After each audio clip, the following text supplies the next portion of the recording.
ओम ज्ञानतिमिरान्धस्य ज्ञानञ्जनशलाकया चक्षुरुन्मीलितं येन तस्मै श्रीगुरवे नमः। श्रीचैतन्यमनोभीष्टं स्थापितं येन भूतले स्वयं रूपकदा मह्यं ददाति स्वपदान्तिकं वन्देऽहं श्रीगुरो श्रीयुतः पदकमलं श्रीगुरून् वैष्णवांश्च श्रीरूपं साग्रजातं सहगणरघुनाथान्वितं तं सजीवं साद्वैतं सावधूतं परिजनसहितं कृष्णचैतन्यदेवं श्रीराधा कृष्णपादान् सहगणललिता श्रीविशाखान्वितांश्च जय श्री कृष्ण चैतन्य प्रभु नित्यानंद श्री अद्वैत गदाधर श्रीवासादि गौर भक्तवृंद हरे कृष्णा कृष्ण कृष्ण हरे हरे हरे राम राम राम हरे हरे।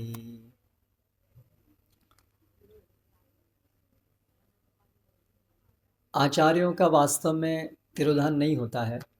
जैसा कि श्रील प्रभुपाद एक कविता में लिखते हैं, He reasons ill who thinks Vaishnava dies. Vaishnava lives forever in his instructions. तो ऐसा सोचना कि वैष्णव एक शुद्ध भक्त कभी भी उसका तिरोभाव हो जाता है, ये कभी संभव नहीं है, क्योंकि वो हमेशा अपने निर्देशों में रहता है। लेकिन जो लोग उनके निर्देशों का पालन नहीं करते हैं, उनके जीवनों से श्रील प्रभुपाद या आचार्य का तिरोभाव हो सकता है। तो इसलिए तिरोभाव हो भी सकता है, नहीं भी हो सकता है। तो आज श्रील प्रभुपाद का तिरोभाव दिवस है, तो एक तरीके से श्रील प्रभुपाद आज भी उपस्थित हैं। लेकिन अगर हम गंभीरता से उनके निर्देशों का पालन नहीं करेंगे या जानेंगे ही नहीं कि उनके निर्देश क्या हैं, तो फिर बिल्कुल संभावना है कि हमारी आंखों से वो ओझल हो सकते हैं। जैसे सूर्य कभी भी बादलों से ढका नहीं जा सकता है, लेकिन हमारे नेत्रों से सूरज ढका जा सकता है बादलों के द्वारा। तो श्रील प्रभुपाद के जो निर्देश हैं वो तो नित्य ज्ञान है, इसलिए कभी भी वो लुप्त तो नहीं हो सकते हैं। लेकिन कुछ समय के लिए ऐसा प्रतीत हो सकता है कि लुप्त हो जाएं, जैसा कि हम भगवद गीता में भी देखते हैं, एवं परंपरा प्राप्तम इमं राज ऋषयो विदु स काले नेह महता योगो नष्ट परंतपा। ऐसा प्रतीत होता है कि ये योग अभी नष्ट हो गया है, काले न महता, बहुत समय बीतने के कारण ऐसा प्रतीत होता है। तो ये काल के प्रभाव से जो यहाँ हम बद्ध जीव हैं, उनका जो संपर्क है भगवान से, भगवान के संदेश से, वो टूटता रहता है, क्योंकि हम इस भौतिक जगत में जो हैं वो विस्मृति की अवस्था में है। ये हमारी डिफ़ॉल्ट प्रोग्रामिंग है। इसलिए जब तक पूरी तरह से कोई भी जीव का संपर्क गुणातीत अवस्था भगवान श्री कृष्ण तक नहीं होता है, तब तक हमेशा ये संभावना रहती है कि हम भूल जाएं। तो उसी प्रकार श्रील प्रभुपाद जैसे आचार्य समय समय पर भगवान के द्वारा भेजे जाते हैं और उससे बहुत बड़ा प्रभाव होता है। इस भौतिक जगत के कितने लोगों का उद्धार होता है, उनकी चेतना कृष्ण चेतना में बनती है। करोड़ों करोड़ों जन्मों से जो अनेक जीव यहाँ भटक रहे हैं, वो वापस पुनः भगवान श्री कृष्ण से मिल पाते हैं। लेकिन हम इतिहास में ये भी देखते हैं कि ऐसे महान आचार्यों के जाने के बाद उनका जो आंदोलन है, उनकी जो शिक्षाएं हैं, वो जिस प्रकार से उनकी उपस्थिति में एक समय पर बड़ी प्रभावशाली रूप में प्रभावित कर रही थी इस भूमंडल के लोगों को, संभव है कि उस प्रकार से वो प्रभावशाली ना रहें, बहुत लोग को विस्मृति हो जाए। तो उसी प्रकार से हमें अभी श्रील प्रभुपाद यहाँ पर आए इस धरातल पर, और हम सभी उनके संपर्क में आए हैं। लेकिन हमें इस बात से भी सचेत रहना चाहिए कि ये संभावना भी है कि श्रील प्रभुपाद की जो शिक्षाएं हैं, उनका जो आंदोलन है, वो उसका तिरोभाव तो कहीं नहीं हो जाए।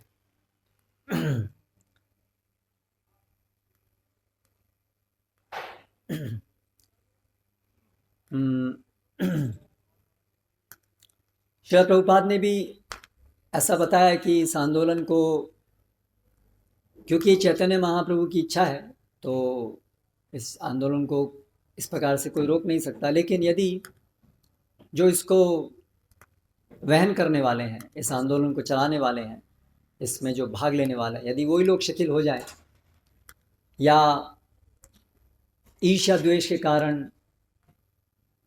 किसी भी कारण से पथभ्रष्ट हो जाएं, तो फिर यह आंदोलन प्रभावित हो सकता है। हालांकि अंततः सब कुछ भगवान की इच्छा पर निर्भर करता है।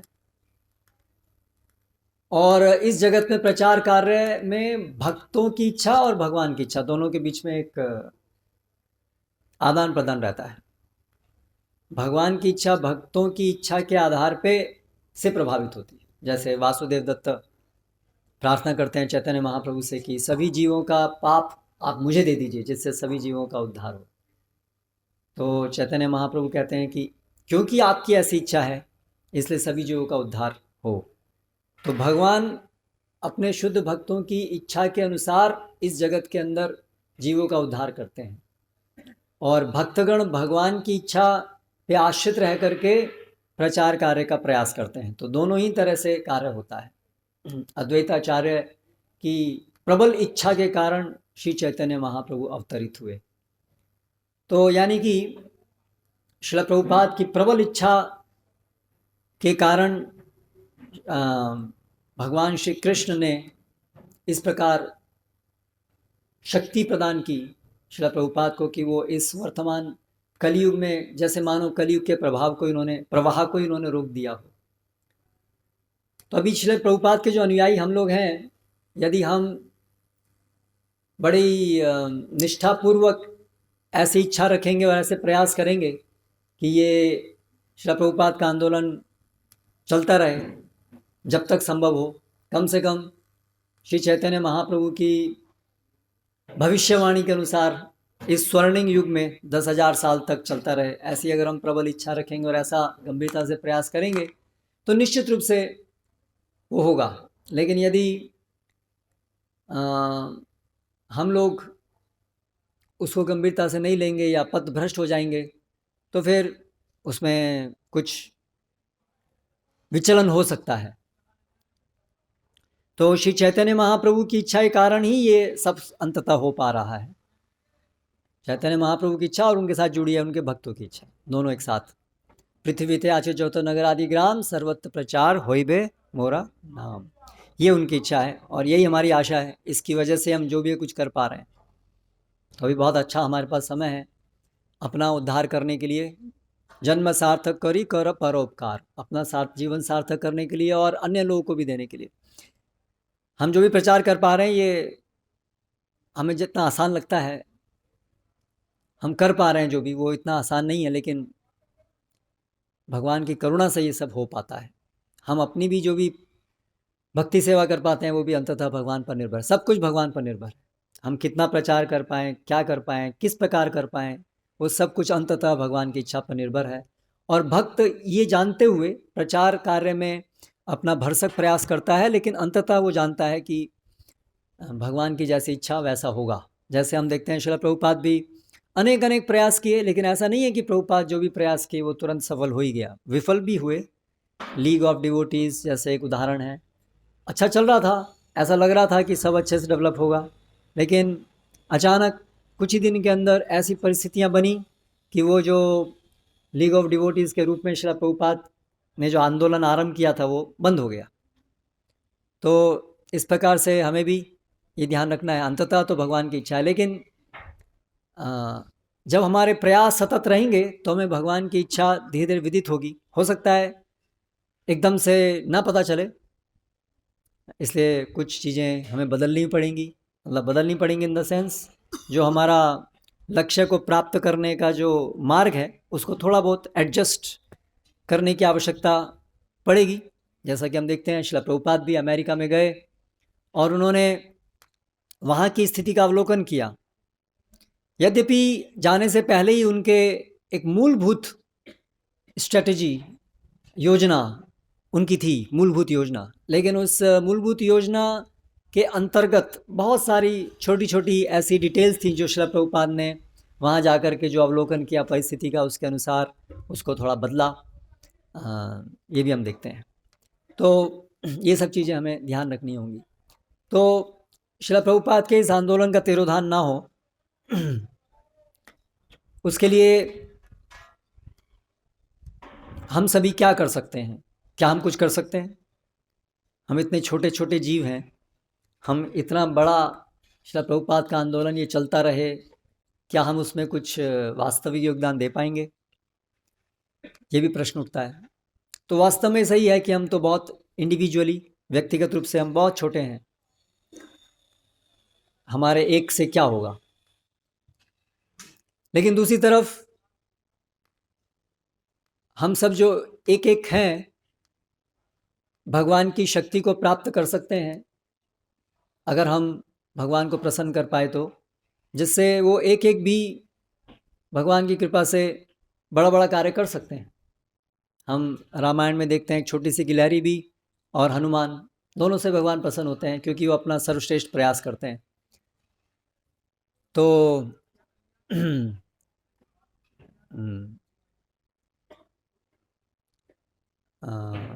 भगवान की शक्ति से सब कुछ संभव है, ये भी है।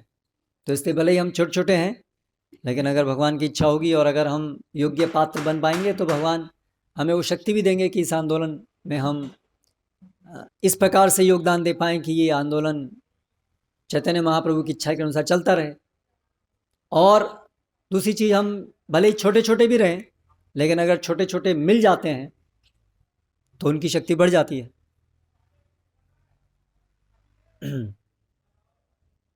कलयुग में विशेष रूप से संघ में शक्ति होती है। हम सब इंडिविजुअली बहुत शक्तिहीन हैं, लेकिन मिल करके शक्ति बढ़ती है।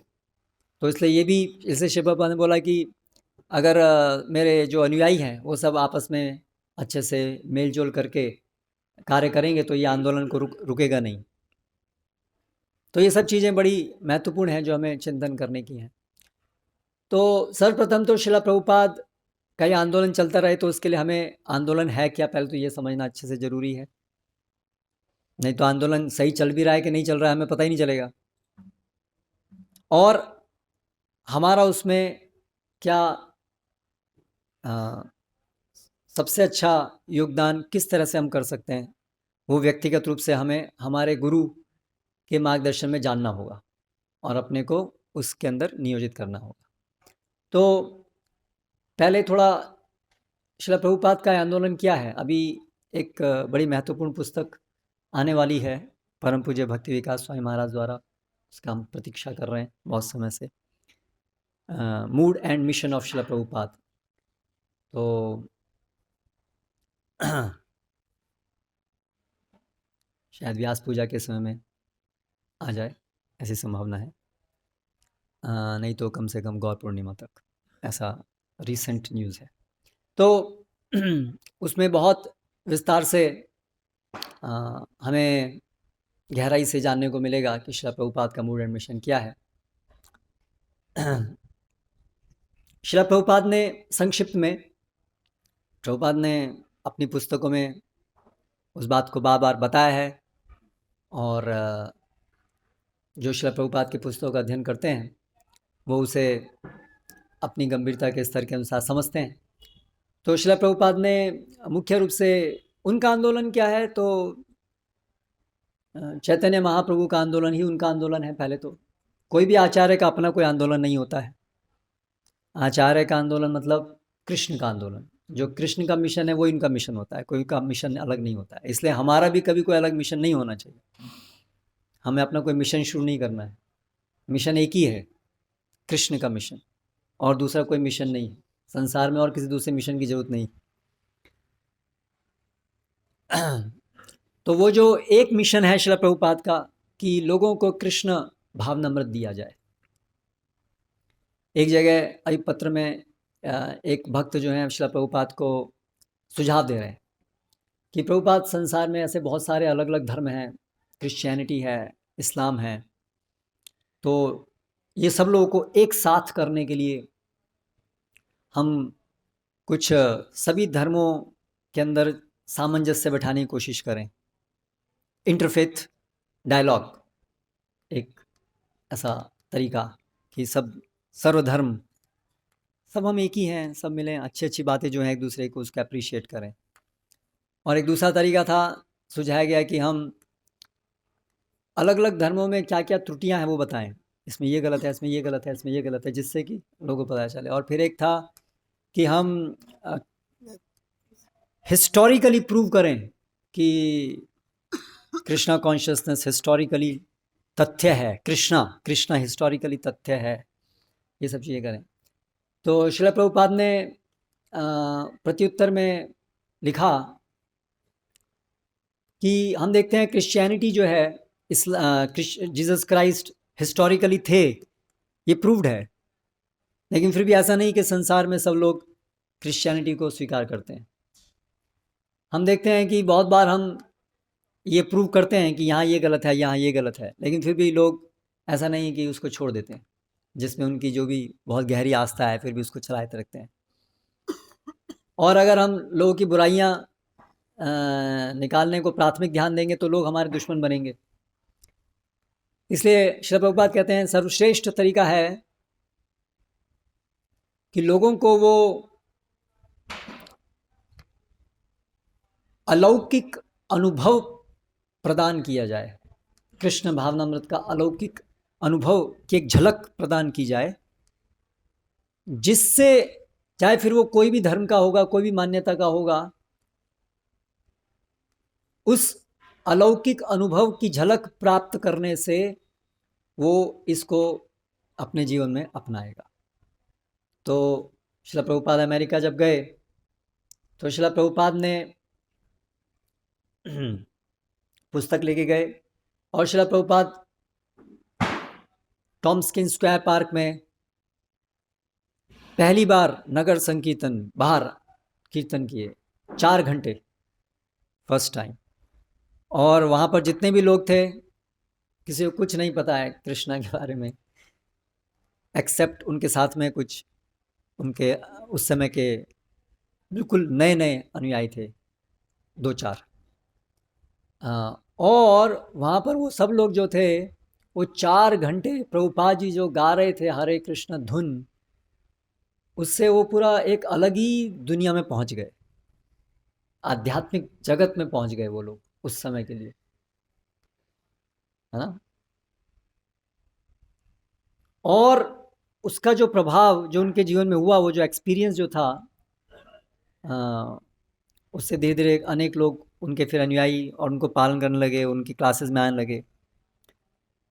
तो ये हम देखते हैं कि एक शुद्ध भक्त जब उसकी जो कृष्ण भावनामृत है उससे प्रभावित होकर के लोग जिस भी स्तर पे हैं वहाँ से एकदम से एक आध्यात्मिक स्तर पे कुछ समय के लिए कम से कम उठ जाते हैं, और वो जो अनुभव करते हैं वो उनको क्लियर कट एक डिफरेंस दिखाता है, ये भौतिक और ये कुछ और ही है। आज तक जो भी हमने अनुभव किया है उससे ये एक अलग ही अनुभव है। और ऐसा अनुभव धीरे धीरे जब उनको होता रहता है तो ये विश्वास उनका बढ़ता रहता है कि ये एक अलग ही चेतना है, ये एक अलग ही दुनिया है, और वो कि कृष्ण भावनामृत वास्तविक है, कृष्ण वास्तविक हैं, उसमें उनकी श्रद्धा स्थिर होती है। और फिर वो लोग उसके लिए जो भी आवश्यक है करने को तैयार होते हैं। श्री प्रभुपाद जब कोई बात करता था कि अच्छा ये क्रिश्चियनिटी है, ये इस्लाम है आपका, तो वो हमेशा प्रयास करते हैं लोग कि इसको भी एक बॉक्स में बंद करने का, कि कृष्णा कॉन्शियसनेस हिंदुइज्म है। लेकिन प्रभुपाद बोलते थे कि नहीं, ये आपकी समझ गलत है, ये हम कोई मान्यता का प्रचार नहीं कर रहे हैं, हम एक ऐसी चीज़ का प्रयास कर रहे हैं जो यूनिवर्सल है, ये यूनिवर्सल ट्रुथ है, ये कोई सेक्टेरियन रिलीजन नहीं है, ये यूनिवर्सल ट्रुथ है। क्योंकि रिलीजन, प्रभुपाद इसलिए ज़्यादातर ये शब्द नहीं पसंद करते थे रिलीजन, क्योंकि रिलीजन वर्तमान समय में उसको एक सेक्टेरियन वो दे दिया गया है, एक छोटे से ग्रुप का एक मान्यता है। तो प्रभुपाद इस प्रकार से नहीं चाहते थे कि कृष्ण भावनामृत को उस दृष्टिकोण से देखा जाए। श्री प्रभुपाद चाहते थे, जो वास्तविकता है, कि कृष्ण भावनामृत तो जीव का संवैधानिक गुण है, वो किसी एक मान्यता, कुछ लोगों की मान्यता के ऊपर आधारित नहीं है। इसलिए श्री प्रभुपाद बल देते थे कि हमारे प्रचार में हमें प्रचारकों को और भक्तों को समझना चाहिए कि हम क्या प्रोपोगेट कर रहे हैं। हम प्रोपोगेट कर रहे हैं love of godhead, Krishna प्रेम, भगवत प्रेम। कौन इसको डिनाई करेगा कि ये सर्वश्रेष्ठ लक्ष्य है जीवन का? कोई भी धर्म वाला हो, कुछ भी हो, कोई भी धर्म वाला हो, कम से कम धर्म वाले जो हैं, love of God is the highest thing. किसको इससे आपत्ति हो सकती है? कोई भी धार्मिक वाला हो, किसको आपत्ति हो सकती है कि कोई भी धर्म का अंतिम लक्ष्य क्या होना चाहिए? How to love God. और लव की परिभाषा क्या होनी चाहिए? निस्वार्थ भाव से सेवा करना, ये लव की परिभाषा होनी चाहिए।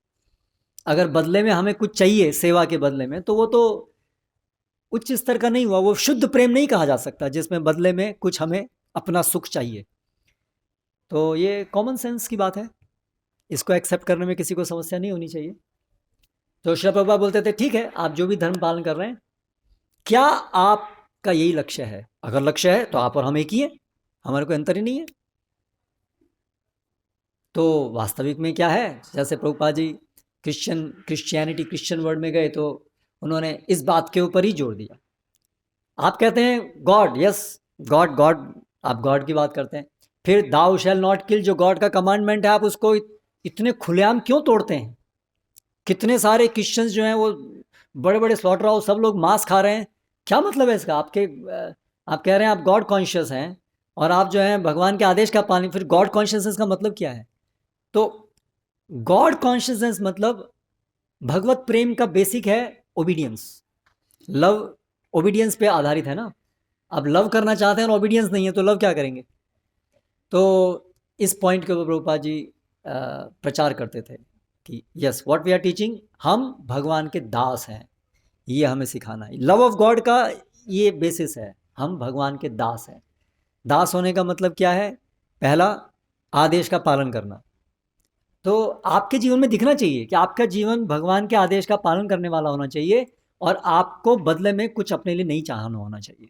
अगर ये आपके अंदर लक्षण है तो आप और हम एक ही हैं। तो इस प्रकार से श्रील प्रभुपाद जो कृष्ण भावनामृत को दिए, वो एक यूनिवर्सल प्लेटफॉर्म पे, जो कि एक वास्तविकता है कि हर जीव का ये जैव धर्म है, जो श्रील प्रभुपाद प्रोपेगेट कर रहे हैं, जो शास्त्र सिखा रहे हैं, वो जैव धर्म है, वो कोई सेक्टेरियन रिलीजन नहीं है। तो और सवै पुंसाम परो धर्मो यतो भक्तिरधोक्षजे अहितु किया प्रतियता येनात्म सुप्रसिद्धति। यही एकमात्र चीज है जो जीव को अंततः संतुष्ट कर सकते हैं। श्रील प्रभुपाद का इसमें अटूट विश्वास था। इसलिए श्रील प्रभुपाद पूरी तरह से करुणामयी थे, न केवल सेंटिमेंटल नहीं थे कि बस इच्छा है कि हाँ करुणा सबका भला हो, लेकिन प्रभुपाद जानते हैं अपने खुद के अनुभव से, शास्त्रों के आधार पर, कि वास्तविक कल्याण किसका कैसे हो सकता है।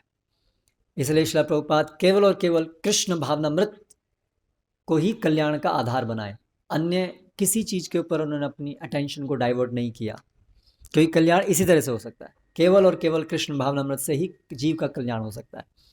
और कृष्ण भावनामृत से जीव का परम कल्याण हो सकता है, परम धर्म, परम कल्याण मतलब सुप्रसिद्धति, परफेक्ट हैप्पीनेस, इटर्नल, नित्य, दिव्य सुख। और जो वास्तविक आचार्य हैं वो क्योंकि पूरी तरह से दिव्य सुख को अनुभव कर रहे हैं, इसलिए उनका पूरा पूरा प्रयास होता है फॉर सम टाइम, कैन, थोड़ा समय के लिए, हाफ एन आवर और सो।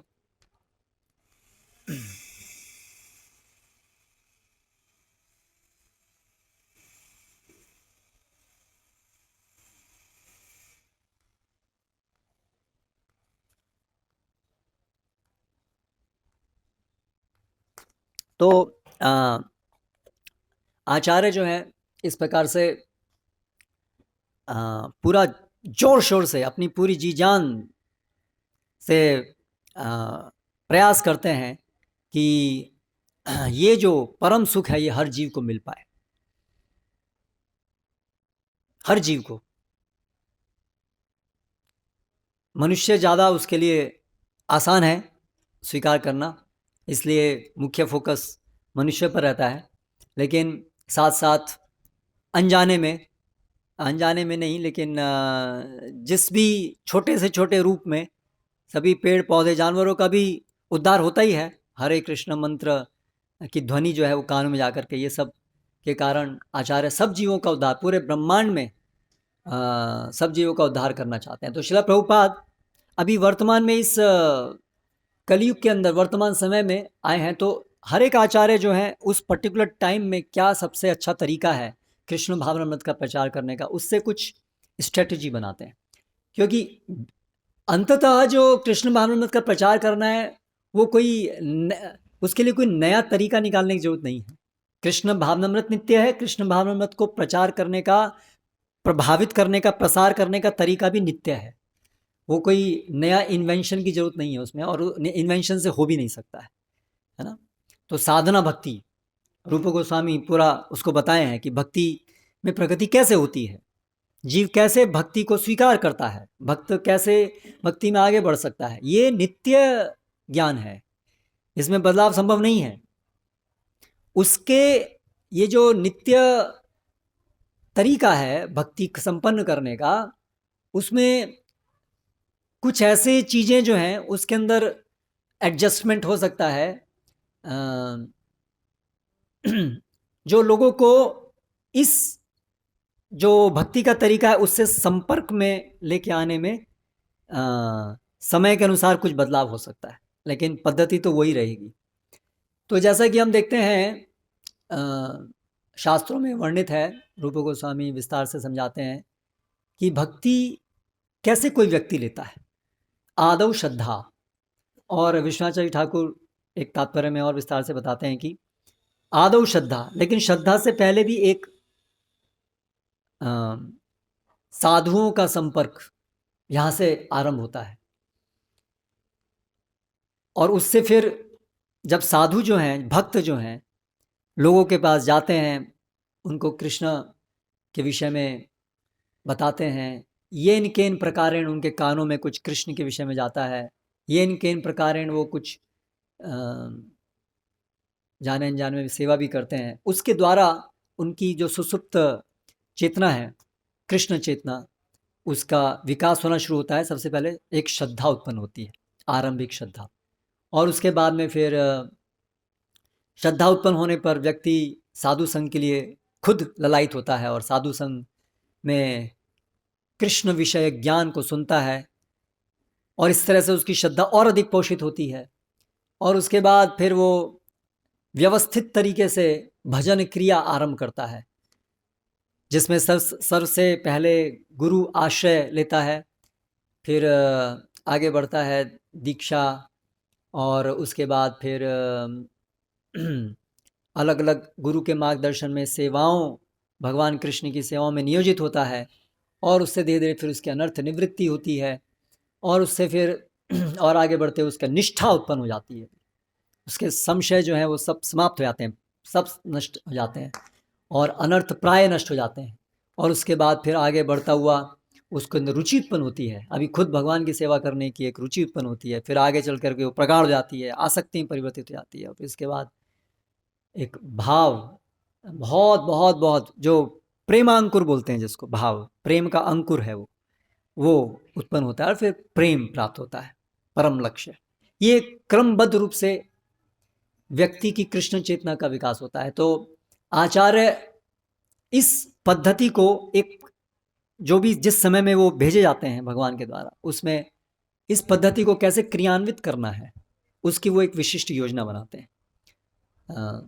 तो श्रील प्रभुपाद ने जो योजना बनाई उसमें हम देखते हैं अमेरिका जाने से पहले श्रील प्रभुपाद सरदार वल्लभ भाई पटेल को पत्र लिखते हैं, जिसमें ये योजना का प्रारूप लिखते हैं। उसी प्रकार गीता नगरी एक ऐसे के अंदर वो प्रारूप लिखते हैं। आप लेटर्स पढ़ेंगे श्रील प्रभुपाद के, तो उसमें आप देखेंगे प्रभुपाद इस योजना के बारे में बता रहे हैं। तो श्रील प्रभुपाद मुख्य रूप से बताए कि 4 उनके चरण हैं, पूरा जो आंदोलन कैसे चलेगा, सभी लोग जन साधारण कैसे कृष्ण भावनामृत को अपनाएंगे और धीरे धीरे आगे बढ़ेंगे, और इस तरह से पूरा संसार कृष्ण भावनामृत की चपेट में आएगा। और इस प्रकार से चैतन्य महाप्रभु की ये पूरी जो मनोभीष्ट है वो पूरी होगी। उसकी योजना के अंदर वो 4 चरण मुख्य रूप से बताते हैं। तो ये 4 जो चरण हैं, ये भक्ति की जो प्रगति के 4 चरण हैं उनसे सामंजस्य रखते हैं। इस तरह से प्रभुपाद की जो योजना है वो उसका आधार ये भक्ति की प्रक्रिया है। तो सबसे पहला चरण प्रभुपाद बताते हैं नाम धुन। सरदार वल्लभ भाई पटेल को बताते हैं कि हरि नाम जो है लोगों तक, लोगों के कानों में जाए। हरि नाम भगवान के विषय में सुनना, भगवान का नाम, भगवान विषयक भगवद गीता का ज्ञान, ये लोगों के कानों में जाए। इसके लिए श्रील प्रभुपाद ने क्या क्या योजनाएं, इसको क्रियान्वित करने के लिए, ये तो एसेंस हो गया, इसको क्रियान्वित करने के लिए फिर प्रैक्टिकल फॉर्म्स, व्यावहारिक रूप जो दिए। तो उसमें क्या क्या चीज़ें जो हैं प्रभुपाद ने दी जिससे कि लोगों को एक आरंभिक आकर्षण हो। श्रद्धा, सबसे पहले श्रद्धा उत्पन्न होनी है ना। श्रद्धा के लिए, श्रद्धा का मतलब होता है एक initial attraction to Krishna consciousness, Krishna भावनामृत के प्रति उनका एक आरंभिक आकर्षण हो, जिसको हम बीज रोपण भी कहते हैं। माली होया ऐ ब्रह्मांड भ्रमित कौन, भाग्यवान जीव गुरु कृष्ण प्रसादे पाए भक्ति लता बीज, ये बीज है वो श्रद्धा। तो इसके लिए श्रील प्रभुपाद ने विशेष रूप से पुस्तक वितरण,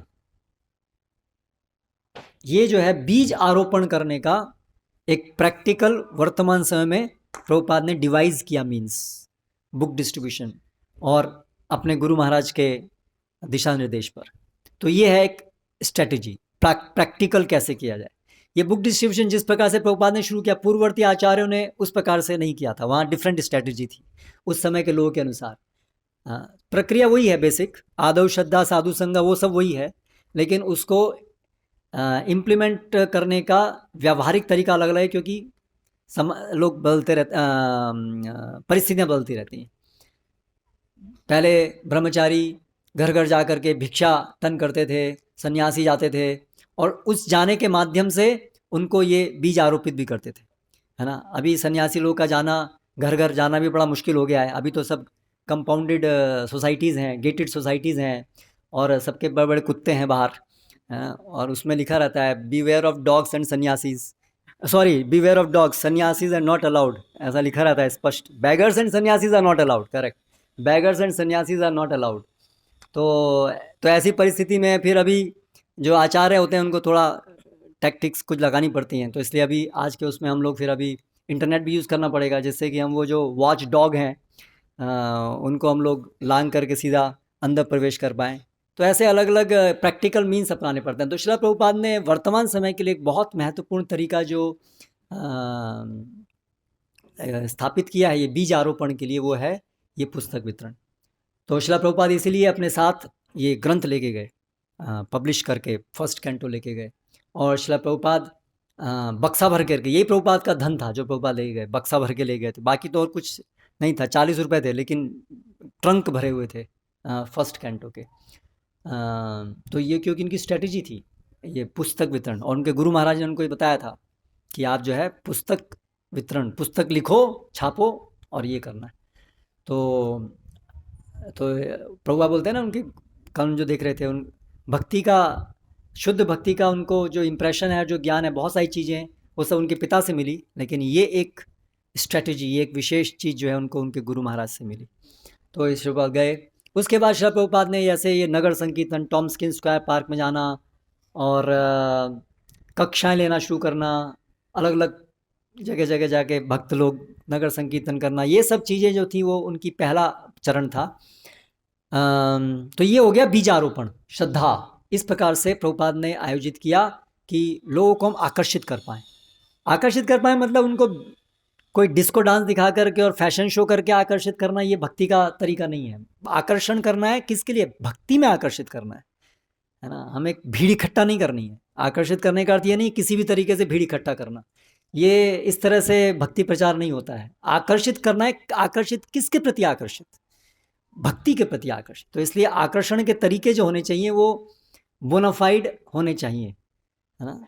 तो सुंदर कीर्तन हो, सुंदर प्रसाद हो, ये सब बोनाफाइड तरीके हैं आकर्षित करने के। पुस्तक वितरण मुख्य। तो इस तरह से ये प्रभुपाद ने पहला चरण स्थापित किया। उसके बाद फिर दूसरा चरण श्री प्रभुपाद ने स्थापित किया। दूसरा चरण क्या है भक्ति में प्रगति करने का? साधु संग। साधु संग होना चाहिए, जिनमें आकर्षण हो गया, जिनको थोड़ा थोड़ा समझ में आ गया, हाँ हाँ ये करना है, हमें जाना है, आगे बढ़ना है इसके बारे में, तो उनको अभी क्या ज़रूरत है? उनको ज़रूरत है कि वो नियमित रूप से अभी साधुओं का संग करें, भक्तों का संग करें, जिससे नियमित रूप से श्रवण कर सकें, आगे बढ़ सकें। तो इसके लिए श्रील प्रभुपाद ने क्या योजना बनाई प्रैक्टिकल, कि साधु संग हो सके रेगुलर। क्या योजना बनाई श्रील प्रभुपाद ने? मंदिरों का स्थापन, प्रीचिंग सेंटर्स, ये थी प्रैक्टिकल इम्प्लीमेंटेशन दूसरे भाग का। तो आप देखते हैं श्रील प्रभुपाद उसके बाद अभी जोर दे रहे हैं कि हमारे अपने केंद्र होने चाहिए, जगह जगह हर शहर में हमारे केंद्र होने चाहिए, प्रचार केंद्र होने चाहिए, हमारी अपनी जगह, जिससे कि हम खुल करके प्रचार से कर सकें। ऐसा नहीं वो मिश्रा के यहाँ, पहले प्रभुपाद जब गए थे वो मिश्रा के यहाँ रुके थे ना, वहाँ रुकना पड़ा था, है? तो वहाँ पर वो मायावादी, तो हमारा अपनी जगह हो जहाँ पर हम खुल करके प्रचार कर सकें, हमें जो चाहिए हम वो प्रचार कर सकें। तो हमारे अपने प्रचार केंद्र होने चाहिए, हमारे अपने मंदिर होने चाहिए, जहाँ पर अभी मंदिर है, बिल्डिंग है, फिक्स्ड स्थान है, रेगुलर लोग आ सकते हैं, जब भी मन में इच्छा हुई अरे चलो तो जाते हैं। तो अगर फिक्स्ड स्थान नहीं है तो फिर ये संभव नहीं है। इसलिए बहुत महत्वपूर्ण है प्रचार के लिए ये वाला चरण, कि एक फिक्स्ड स्थान हो, और केवल स्थान ही नहीं हो, वहाँ पर भक्त हों, वहाँ पर रेगुलर प्रोग्राम्स हों, जिसमें कि जो लोग भी रेगुलर आना चाहते हैं वो कृष्ण के बारे में सुन सकें, कृष्ण की सेवाओं के अलग अलग अवसर प्राप्त कर सकें। ये सब चीज़ होती हैं टेम्पल्स, ये है टेम्पल का प्रयोजन। तो फिर ये चीज़ हुआ। फिर थर्ड स्टेप क्या है? भजन क्रिया। भजन क्रिया में क्या होना है कि भक्तों को भक्ति सेवा सिस्टमैटिक तरीके से शुरू करनी है। तो उसके लिए श्रील प्रभुपाद ने क्या योजना कि मंदिर है, रेगुलर प्रीचिंग हो रही है, और उसके बाद जो गंभीर बन रहे हैं, जो समझ रहे हैं, उनके लिए फिर दीक्षा। दीक्षा, यहाँ से भजन क्रिया शुरू होती है, आदव गुरु पादाश्रय। तो इस तरह से श्रील प्रभुपाद ने सरदार वल्लभ भाई पटेल को भी ये लिखा, इनिशिएशन, स्पिरिचुअल इनिशिएशन। तो ये पंचरात्रि की विधि के द्वारा कोई भी किसी भी जाति से क्यों ना कोई आया हो, अगर कोई हरिनाम लेता है, हरिनाम दीक्षा जिसकी होती है, गुरु के मार्गदर्शन में जो हरिनाम लेता है, उसको कोई भी जाति का वो क्यों ना हो, सबको उस दुर्जाति के पाप से उनकी मुक्ति हो जाती है। यानी कि एक तरीके से हरिनाम लेने से सब लोग ब्राह्मण जन्म को प्राप्त करते हैं। वो एक दूसरा गहरा विषय है, पर एनीवे इस तरह से ये दीक्षा प्रभुपाद ने स्थापित किया, दीक्षा का आयोजन। तो दीक्षा से अभी भजन क्रिया आरंभ हुई, अलग अलग प्रकार की भजन क्रिया, उसमें अर्च विग्रह सेवन एक महत्वपूर्ण, और साथ साथ में हरिनाम प्रचार इत्यादि, ये सब भजन क्रिया। फिर भजन क्रिया के बाद में क्या है? अनर्थ निवृत्ति। अनर्थ निवृत्ति के लिए श्रील प्रभुपाद ने क्या आयोजन किया?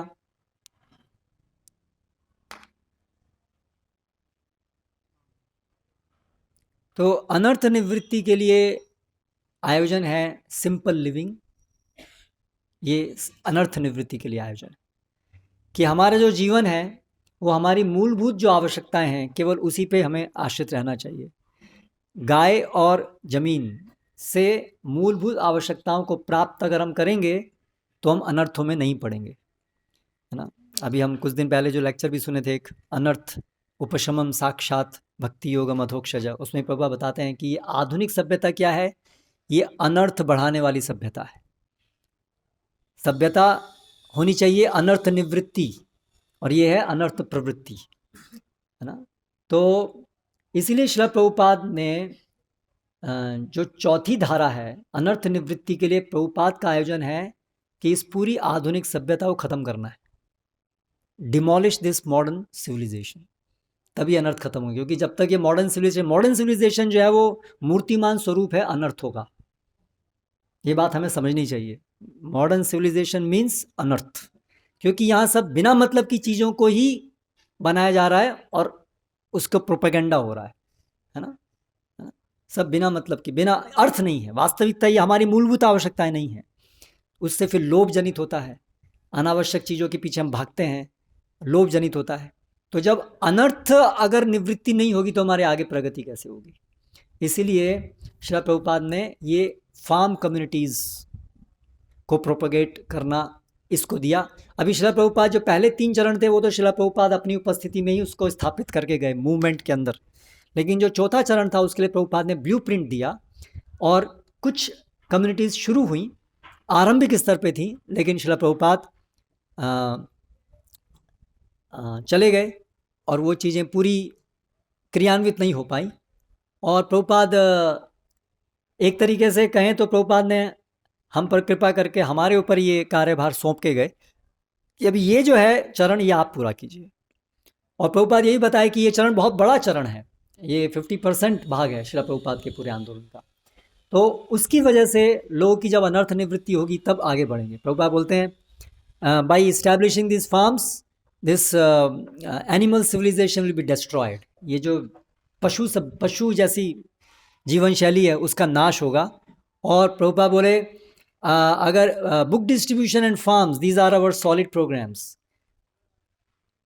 ये हमारे सॉलिड प्रोग्राम हैं। और प्रभुपाद बोले फार्म अगर इस्टेब्लिश होंगे the whole world will be enveloped in Krishna consciousness, पूरा संसार कृष्ण भावना में आ जाएगा। क्योंकि देखिए अगर अनर्थ निवृत्ति हो गई जनसाधारण के अंदर तो बाकी जो आगे के चरण है ना वो बड़े आसान है। फिर अनर्थ निवृत्ति के बाद क्या है, निष्ठा। अनर्थ निवृत्ति हो गई तो निष्ठा आ गई, निष्ठा आ गई तो गाड़ी चलनी शुरू हो गई अपने आप, फिर धक्का लगाने की जरूरत नहीं है। अनर्थ निवृत्ति तक बहुत धक्का लगाने की जरूरत है। अनर्थ निवृत्ति सबसे मुश्किल स्टेज होती है, सबसे ज़्यादा टाइम कंज्यूमिंग भी होती है, कष्टदायक भी होती है, कड़वी भी यही होती है सबसे ज़्यादा। इसलिए ये जो सिंपल लिविंग है सबसे कष्टदायक, कड़वी और टाइम कंज्यूमिंग भी है, लेकिन इसके बिना चारा भी नहीं है। अनर्थ निवृत्ति के बिना आगे नहीं बढ़ सकते। नहीं तो क्या अनर्थ निवृत्ति के बिना आगे बढ़ना चाहेंगे तो क्या बन जाएंगे, सहजिया बन जाएंगे। इसलिए प्रभुपाद यही बताया कि अगर ये फार्म कम्युनिटीज़ नहीं होंगी तो भक्त लोग सहजिया बनेंगे, क्योंकि आगे तो बढ़ना चाहते हैं, कृष्ण प्रेम प्राप्त करना चाहते हैं, लेकिन अनर्थों से निकलना नहीं चाहते हैं। तो फिर तरीका क्या है, फिर अनर्थों से निकलना नहीं है और कृष्ण प्रेम प्राप्त करना है तो क्या करना पड़ेगा, सहजिया बनना पड़ेगा। तो इसलिए अगर हम सिंपल लिविंग की तरफ नहीं जाएंगे तो हम सहजिया की तरफ हमारा आंदोलन एज ए होल जाएगा। इसलिए ये बहुत ज़रूरी है कि क्रमिक रूप से विकास हो। तो इस क्रम में ये फार्म कम्युनिटीज़ हैं और जो विशेष रूप से वर्तमान समय की एक मुख्य आवश्यकता है हमारे आंदोलन की, क्योंकि 3 स्टेप तो प्रभुपाद के समय में ही प्रभुपाद स्थापित किए, लेकिन ये चौथा स्टेप नहीं हो पाया। और अगर ये नहीं हुआ तो फिर जो प्रभुपाद जी की जो विज़न है, जो चैतन्य महाप्रभु की जो विज़न है कि पृथ्वी ते आचे चौथो नगर आदिगाम, सारे पृथ्वी पर कृष्ण नाम हो, तो जब तक ये अनर्थ निवृत्ति की स्टेज को हम मास स्केल पर इस्टेब्लिश नहीं करेंगे, मास स्केल पर इसको स्थापित नहीं करेंगे अनर्थ निवृत्ति के चरण को, तब तक हम कैसे चैतन्य महाप्रभु का ये जो पृथ्वी पे पूरे कृष्ण महा उसका कैसे होगा। इक्का दुक्का कुछ लोग अपने सामर्थ्य से अनर्थ निवृत्ति कर सकते हैं, आगे बढ़ सकते हैं, कृष्ण प्रेम प्राप्त कर सकते हैं जो बहुत दृढ़ हैं भक्ति में, लेकिन जनसाधारण के लिए तो जो पूरी सोसाइटी की जो स्थिति है उससे वो लोग प्रभावित होते हैं, है ना। इसलिए अगर हमें मास स्केल पर पूरी पृथ्वी पर यदि मास स्केल पर यदि हमें कृष्ण भक्ति का स्थापन करना है तो उसके लिए और कोई उपाय नहीं है, हमें इस स्टेज को इस्टेब्लिश करना होगा। हमें लोगों को फार्म कम्युनिटीज़ हम ये इस्टेब्लिश करनी होंगी। ऐसा नहीं हो सकता हम ऐसे समाज में रहेंगे सब लोग जो पूरे अनर्थों से भरा हुआ है, अनर्थ बढ़ते जा रहे हैं और साथ साथ हम कृष्ण प्रेम भी प्राप्त कर रहे हैं। ऐसा कभी नहीं होने वाला, क्योंकि ये सिद्धांत के विरुद्ध है। अनर्थ निवृत्ति के बिना हम आगे नहीं बढ़ सकते। मास स्केल में लोग यदि अनर्थों से नहीं निकलेंगे तो आगे नहीं बढ़ सकते हैं। तो इसलिए आज ये विशेष श्रील प्रभुपाद के इस आंदोलन में ऑलरेडी हम बहुत लेट हैं। आज मतलब प्रभुपाद उसी समय आज श्रील प्रभुपाद को अपनी लीलाओं को समाप्त किए, है ना, 1977 से आज हम 2024 में हैं। इतना डिलेड है ऑलरेडी, ठीक है, ये बहुत डिलेड है, और इसके परिणाम भी हम देख रहे हैं क्या हो रहे हैं। भक्त लोग, अनेक लोग भक्ति स्वीकार तो कर पाते हैं, लेकिन फिर मेंटेन नहीं कर पाते हैं या आगे नहीं बढ़ पाते हैं। बहुत लोगों के जीवन में ऐसा आता है कि उनको लगता है बस एक जगह आकर के रुक गई है हमारी गाड़ी, हमारा जीवन में, क्योंकि भक्ति के लिए समय नहीं है और असत्संग बहुत ज़्यादा है। और बहुत लोग तो पाइपलाइन की तरह से हैं, इधर से एंटर करते हैं और पीछे के एंड से निकल जाते हैं। प्रचारक बड़ी कैनन लेकर के आगे बढ़ते रहते हैं, लोग उसमें अंदर एंटर होते रहते हैं और वो देखते नहीं कि पीछे से कितने निकल गए। तो इसलिए प्रचार करने के लिए बहुत ज़रूरी है कि ऐसा सिस्टम रहे कि लोग आएँ और पीछे नहीं निकले, ऊपर जाएं, कृष्ण लोक की तरफ जाएं, ना कि इधर से उठे और उधर से बाहर निकल गए। तो इस सब के लिए ज़रूरी है कि हम लोग ये गंभीरता से इस बात को समझें कि ये चारों चीज़ ज़रूरत है। कई बार भक्त लोग ऐसा एक आर्ग्यूमेंट रखते हैं कि अलग अलग बहुत सारी चीज़ें हैं ना प्रभुपाद ने बताई हैं करने के लिए, कॉलेज प्रीचिंग बताई है, साइंटिफिक जो साइंटिस्ट हैं उनको प्रीचिंग बताई है, बहुत सारी चीज़ें हैं। तो ठीक है, कोई कुछ कर रहा है, कोई कुछ कर रहा है, तो इसमें क्या दिक्कत है? तो यस, सब तो नहीं करेंगे, लेकिन ये जो 4 स्टेप्स हैं, ये तो जैसे हमारी स्पाइनल कोड होती है ना, रीढ़ की हड्डी, वो ऐसे है। बाकी उसके अंदर कुछ डिटेल्स हो सकती हैं। हो सकता है हम कोई एक परिस्थिति में एक जगह पर जहाँ कॉलेज है ही नहीं, वहाँ कॉलेज प्रीचिंग नहीं करें। गांव में तो वहाँ क्या कॉलेज प्रीचिंग करेंगे, ठीक है। तो इस तरह से फिर गांव के लिए फिर वो जो पहला स्टेप है लोगों को भक्ति में श्रद्धा देना, उसके लिए कुछ और आयोजन करेंगे। हाँ, प्रवचन होगा, हरिनाम होगा, उससे होगा। हो सकता है हम ऐसी कई जगह जा रहे हैं जहाँ पर पुस्तक भी लोग के पास देने के धन नहीं है या पढ़े लिखे नहीं हैं, तो हो सकता है वहाँ पुस्तक वितरण भी नहीं करेंगे, लेकिन फिर दूसरे तरीके होंगे। लेकिन ये जो तरीका है कि लोगों के अंदर बीज जाना चाहिए तो ज़रूरी है। तो उसी प्रकार से अनर्थ निवृत्ति ज़रूरी है, और अनर्थ निवृत्ति के लिए ये सिंपल लिविंग ज़रूरी है। इसलिए ये जो वर्णाश्रम है ये वैकल्पिक नहीं है। ऐसा नहीं है कि ये बहुत सारे आयों में से एक है, साइड पॉइंट है, ये हो या ना हो जरूर चलेगा, ऐसा नहीं है। ये रीढ़ की हड्डी की तरह से एसेंशियल है, इसलिए इसका और कोई विकल्प नहीं है। हमें इस स्टेज को पार करना पड़ेगा। ये मॉडर्न सिविलाइजेशन रहते रहते चैतन्य महाप्रभु की ये भविष्यवाणी पूरी हो, ये दोनों चीज़ साथ साथ संभव नहीं है। अगर चैतन्य महाप्रभु का आंदोलन वास्तव में बढ़ना है, एक तो बढ़ने के लिए ज़रूरी होगा कि ये मॉडर्न सिविलाइजेशन डिस्ट्रॉय हो, और अगर वास्तव में चैतन्य महाप्रभु का आंदोलन बढ़ेगा तो उसका रिजल्ट भी ये होगा कि ये खत्म होगा। हम कैसे स्वीकार कर सकते हैं कि आंदोलन बढ़ रहा है, लोग भक्त बन रहे हैं और स्लॉटर हाउस भी बढ़ रहे हैं, आदमियों के भी और जानवरों के भी? तो ये हम एक्सपेक्ट नहीं कर सकते। अगर लोग भक्त बन रहे हैं बहुत बड़ी मात्रा में, तो ये स्लॉटर हाउस कम होने ही चाहिए ना, करेक्ट। तो ये दोनों चीज़ साथ साथ नहीं चल सकती हैं। जैसे है ना, भक्ति इंद्रिय भोग साथ साथ नहीं चल सकता है, उसी प्रकार से मॉडर्न सिविलाइजेशन और ये कृष्ण भावनामृत आंदोलन, ये दोनों चीज़ साथ साथ नहीं बड़ी हो सकती हैं। कैसे बड़ी हो सकती? सहजिया बन के हो सकती हैं। तो वो हमें चुनना होगा एक चीज़, हमें सहजिया बनना है या वास्तविक प्रभुपादानुगा बनना है। फिर दूसरी चीज़ है कि हमें प्रभुपाद के आंदोलन में, ठीक है, हमारी अपनी एक स्थान है, हम क्या करेंगे। ज़रूरी नहीं है हर भक्त स्वयं फार्म कम्युनिटी में रहे, ऐसा ज़रूरी नहीं है। ऐसी व्यवस्थाएं हो सकती हैं, रहना चाहिए सबको, जिसके पास भी संभव है, क्योंकि वो कृष्ण को प्रिय जीवन है, वो अनर्थों से निवृत्ति होने वाला जीवन है। तो क्यों ऐसा कोई भी भक्त को क्यों नहीं ऐसे सादे जीवन में रहना चाहिए, जो विशेष रूप से जो जीवन कृष्ण को पसंद है। केवल उन्हीं को ही वहाँ नहीं रहना चाहिए जिनकी या तो कोई व्यवस्था है या जिनको इस आसुरी शहर में प्रचार के लिए रहना पड़ रहा है। बाकी सबको क्यों रहना चाहिए? किसी को भी क्यों रहना चाहिए? ये रहने योग्य, भक्तों के रहने योग्य जगह नहीं है, प्रतिकूल है ना। तो अगर हाँ ऐसे भक्त लोग होंगे जिनकी व्यवस्थाएं हैं अलग अलग, या जिनका यहाँ कार्य है, गुरु प्रदत्त कार्य है, हाँ, ऐसे इस आधुनिक प्रतिकूल वातावरण में रहना गुरु प्रदत्त कार्य है, उसके लिए उनको रहना पड़ सकता है। तो ऐसी परिस्थिति में यदि हम हैं तो ठीक है, फिर जो भी परिस्थिति है, लेकिन हम विवशता के कारण रह रहे हैं, तो अगर हम अपना बेस्ट पॉसिबल प्रयास कर रहे हैं तो भी हम प्रगति करेंगे। ऐसा नहीं है कि जो भी कोई शहर में रह रहा है वो निश्चित रूप से कोई भी भगवत धाम नहीं जा सकता, ऐसा नहीं है। फार्म कम्युनिटी में जो नहीं जा पा रहे हैं विवशता की वजह से, वो लोग अगर गंभीर हैं और पूरे हृदय से प्रभुपाद जी की इंस्ट्रक्शंस को पालन करते हैं, हरिनाम लेते हैं, वो भी जाएंगे। और ये भी बात समझनी कि ऐसा भी नहीं है कि सबको एक बड़ा प्रचारक बनना होगा तभी हम प्रभुपाद के मिशन के अंदर कुछ योगदान दे रहे हैं। एक तरीके से सब लोग प्रचारक ही हैं। अगर हम कृष्ण भक्ति खुद अपने जीवन में गंभीरता से कर रहे हैं तो वो भी एक प्रचार है, क्योंकि अपने एग्जाम्पल से हम प्रचार करते हैं, है ना। बहुत बड़ा प्रचार होता है अपने उदाहरण से।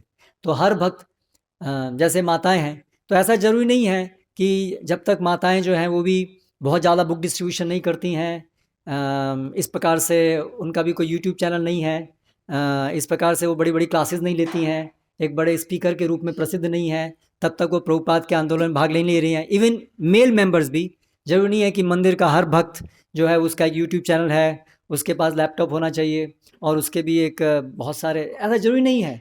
एक मंदिर के अंदर एक भक्त यदि बहुत निष्ठापूर्वक मंदिर को साफ रखने के लिए प्रयास कर रहा है या भगवान के लिए भोग बना रहा है पूरा जीवन भर, तो वो बहुत बड़ा प्रचार कर रहा है, अपने उदाहरण से प्रचार कर रहा है। ये एक भक्त रहता है, पूरा जीवन निष्ठापूर्वक कैसे भगवान की सेवा में संलग्न है, इसे भक्त कहते हैं।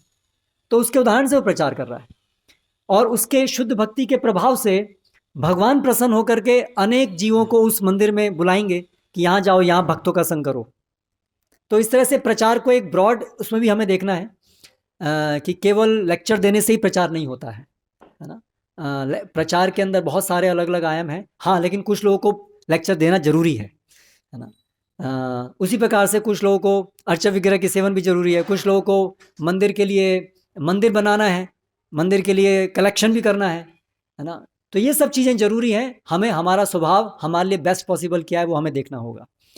तो अगर हम हमारे स्वभाव के अनुसार, अपनी क्षमता के अनुसार, यदि हम किसी न किसी तरह से जो बोनाफाइड तरीके हैं, जो अधिकृत तरीके हैं, जो गुरु के मार्गदर्शन में रह करके जो भी हमें सेवा दी जा रही है उसको यदि हम निष्ठापूर्वक कर रहे हैं, तो उससे हम प्रभुपाद के आंदोलन को तिरोभाव होने से बचा रहे हैं। तो ये हमें विचार करना है कि गुरु प्रदत्त मेरा कार्य क्या है, और साथ साथ प्रभुपाद के इस पूरे मिशन में अलग अलग योजनाएं क्या क्या है उसकी एक समझ होनी चाहिए। ऐसा नहीं कि हम सोचें कि ये मेरा डिपार्टमेंट है और ये सबसे अच्छा है, बाकी सब तो ऐसे ही, ये है सबसे अच्छा। तो ये संकीर्णता होगी, है ना। हर भक्त को श्रील प्रभुपाद के इस पूरे आंदोलन की एक प्रारूप रूपरेखा तो पता होनी चाहिए, है ना, जिससे कि वो अप्रिशिएट कर पाए कि ये भक्त ये कार्य कर रहे हैं और ये कैसे ये महत्वपूर्ण है प्रभुपाद के इस पूरे आंदोलन में, है ना। तो इसलिए ज़रूरी है कि हम सुने प्रभुपाद के मिशन के बारे में, पढ़ें। प्रभुपाद ने अपनी पुस्तकों में सब चीज़ें बताई हैं, नियमित रूप से उनका अध्ययन करें और हम खुद अपने जीवन में ये सब चीज़ें पालन करें। बिल्कुल बेसिक चीज़ें, सुबह जल्दी उठना, ब्रह्म मुहूर्त में उठना, हर रोज़ सुबह उठना, ये प्रभुपाद के आंदोलन को तिरोभाव होने से बचाने के लिए हमारा इंडिविजुअल कंट्रीब्यूशन है। अगर ये प्रभुपाद की इंस्ट्रक्शन धूमिल हो गई, धीरे धीरे चलता है यार, ये चलता है, 5, 5:30, 6 चलेगा, जहाँ ये शब्द आ गया चलेगा, वहाँ तिरोभाव जल्दी हो जाएगा मिशन का, है ना। तो इसलिए हमें चलाना नहीं है, हमें बहुत कड़ाई से पालन करना, यथासंभव बेस्ट पॉसिबल तरीके से। उसी प्रकार छोटी चीज़ है, कर्मियों के द्वारा बनाया गया बाहर की चीज़ लाओ खाओ, आसान है, इजी है, ठीक है। तो लेकिन स्पष्ट निर्देश है प्रभुपाद जी का, और चैतन्य चरितामृत में श्री चैतन्य महाप्रभु का निर्देश है ना, कि यदि हम अभक्तों का पकाए हुआ अन्न खाएंगे तो दुष्ट होई बे मन, हमारा मन जो है वो मलिन हो जाएगा। तो ये सब जो निर्देश है हम इंडिविजुअली, व्यक्तिगत रूप से यदि पालन करेंगे तो हमारे जीवन में श्रील प्रभुपाद का तिरोभाव नहीं होगा। और जब हम इस प्रकार से, हम कई लोग मिले रहेंगे जिनके जीवन में प्रभुपाद का तिरोभाव नहीं है, तो फिर उसके कारण इस आंदोलन का भी तिरोभाव नहीं होगा। तो ये छोटी छोटी चीज़ें हैं जो हम करें। इसलिए ऐसा नहीं है कि बहुत बड़ा प्रचारक होने से ही हम प्रभुपाद के आंदोलन को बचा सकते हैं या कंट्रीब्यूट कर सकते हैं, छोटे हों या बड़े हों, वास्तव में सब बड़े हैं यदि वो गंभीरता से कृष्ण भावना पालन कर रहे हैं, क्योंकि बड़े की परिभाषा यही है, जिसके हृदय में कृष्ण प्रेम है वो बड़ा है। That's all. कोई बहुत एक्सटर्नली बड़ा बड़ा कार्य करने से कृष्ण भावनामृत में बड़े नहीं होते। एसेंस जो है बड़ा होने का वो ये है जो कभी बड़ा नहीं होना चाहता है ना, जो हमेशा बहुत तुच्छ रूप से जो भी कृष्ण को जिसमें भी संतुष्टि हो वैसा हम सेवा करने को तैयार हो गुरु के मार्गदर्शन में, वो बड़प्पन है। वो कृष्ण भावनामृत है, मैच्योरिटी है, वो परिपक्वता है।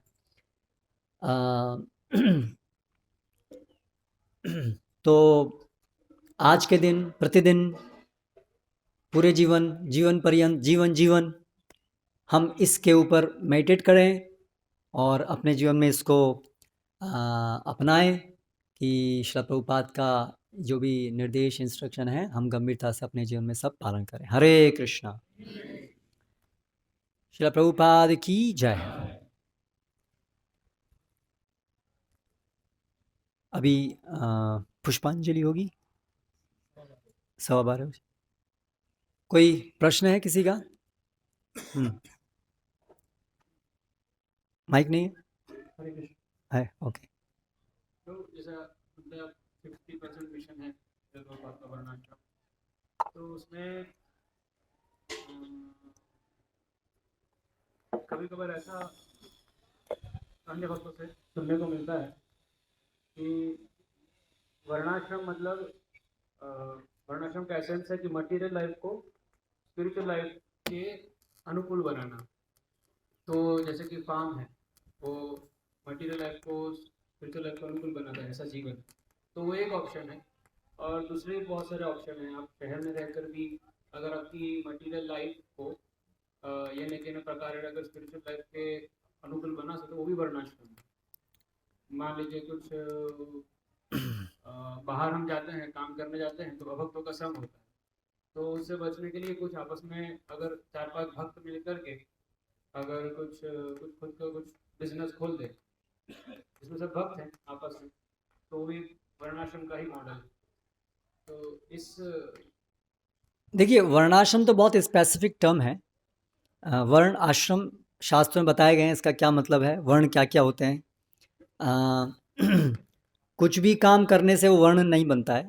वर्ण की बहुत स्पेसिफिक डेफिनेशन है, आश्रम की बहुत स्पेसिफिक डेफिनेशन है, और इकोनॉमी कैसी होनी चाहिए, शासन कैसा होना चाहिए, हमारी जीवन एक वैश्य के लिए जीवोपार्जन के तरीके क्या होने चाहिए, वो भागवत में बताया है। वैश्य के ये कार्य होने चाहिए, ब्राह्मण के ये कार्य होने चाहिए।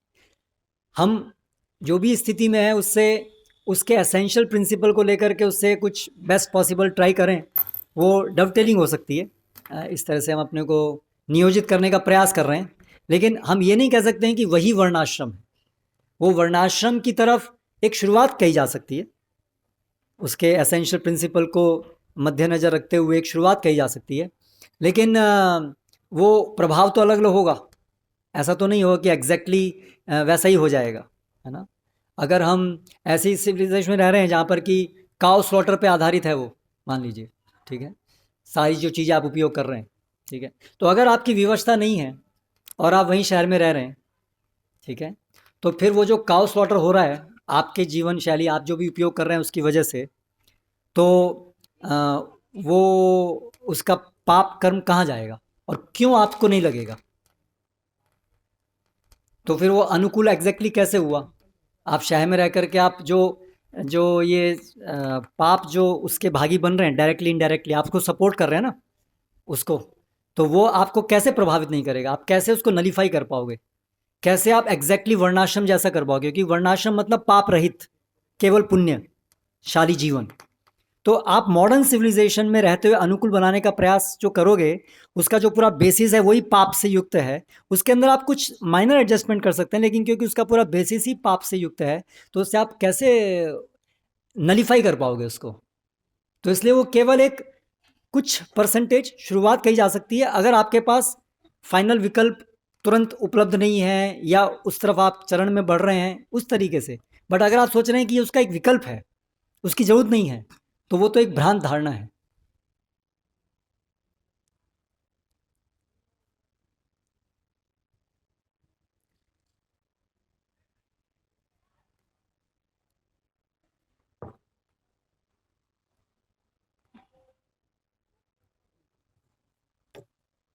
प्रणाम।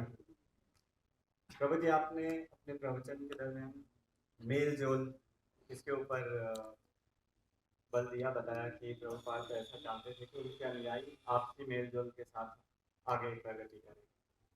तो हम देखते हैं कि वास्तविक धरातल में ये बड़ा मुश्किल दिखाई देता है। कई बार हम देखते हैं कि एक ही शहर में अलग अलग मंदिर हैं, अलग अलग केंद्र हैं, उन्हीं में आपस में मेल जोल नहीं है। तो हाँ, ये मेल जोल रखना मुश्किल है। अगर हमारी अपनी महत्वाकांक्षाएं होंगी तो मेल जोल रखना मुश्किल है, लेकिन मेल जोल का ये अर्थ भी नहीं है कि अ, कोई मतभेद नहीं हो सकता। अगर मतभेद हैं लेकिन महत्वाकांक्षाओं की वजह से नहीं है, अपनी स्वार्थ की वजह से मतभेद नहीं है। मतभेद का केंद्र कृष्ण सेवा है, तो वैसा मतभेद जो है उसकी वजह से ये संभव है कि अलग अलग तरीके से प्रयास किया जाए कृष्ण भक्ति के प्रचार करने का, तो वो संभव है। उसको हम ऐसा नहीं कहेंगे कि ये कॉपरेशन नहीं है ना। अगर मतभेद का आधार कृष्ण की सेवा गंभीरता से करना है, so that is accepted, that is possible कि कुछ कुछ उसमें अंतर रह सकते हैं। फिर स्थान को लेकर के भी अलग अलग केंद्र होंगे, अलग अलग कितना इन्फ्लुएंस, कितने एरिया को हम कवर कर सकते हैं उसको लेकर के भी अलग अलग केंद्र तो होंगे। तो ऐसा जरूरी नहीं है कि अगर एक शहर में 2 केंद्र हैं तो उसका मतलब यही है कि वहाँ कॉपरेशन नहीं है। शहर भी बड़े बड़े हो सकते हैं जिसकी वजह से ज़रूरी है कि कई कई केंद्र हों, ऐसा भी संभव है। और ऐसा भी हो सकता है कि कुछ तरीकों में कुछ मतभेद है, लेकिन अगर वो फिर सूक्ष्म देखना पड़ेगा कि उसका आधार क्या है मतभेद का। अगर किसी भी पार्टी की तरफ अगर उनकी अपनी कुछ महत्वाकांक्षाएं हैं, एम्बिशंस हैं कृष्ण भावनामृत के अतिरिक्त, सटल से सटल भी, तो फिर वो चीज़ गलत है, वो नहीं होनी चाहिए। बट अगर वो नहीं है और फिर भले ही हमारे कार्यशैली अलग होने की वजह से यदि हमें अलग अलग रह कार्य करना पड़ रहा है, so that is not so bad, that is not, वो उस प्रकार से उसको हम निरस्त नहीं कर सकते। कई बार ऐसा दिखाई देता है कि इसका एक निगेटिव इम्प्रेशन जाता है, विशेषकर जैसे नए लोग आते हैं तो अरे उस मंदिर में तो ऐसा है, यहाँ पे ऐसा नहीं है, इस प्रकार की धारणा प्रकट होती है। देखिए, अगर कहीं पर भी इस प्रकार से अलग अलग कुछ मतभेद हैं, वो चाहे जेन्युइन हो चाहे नॉन जेन्युइन, यानी कि अपने महत्वाकांक्षाओं के कारण हो या कृष्ण केंद्रित ही हो, तो भी अ,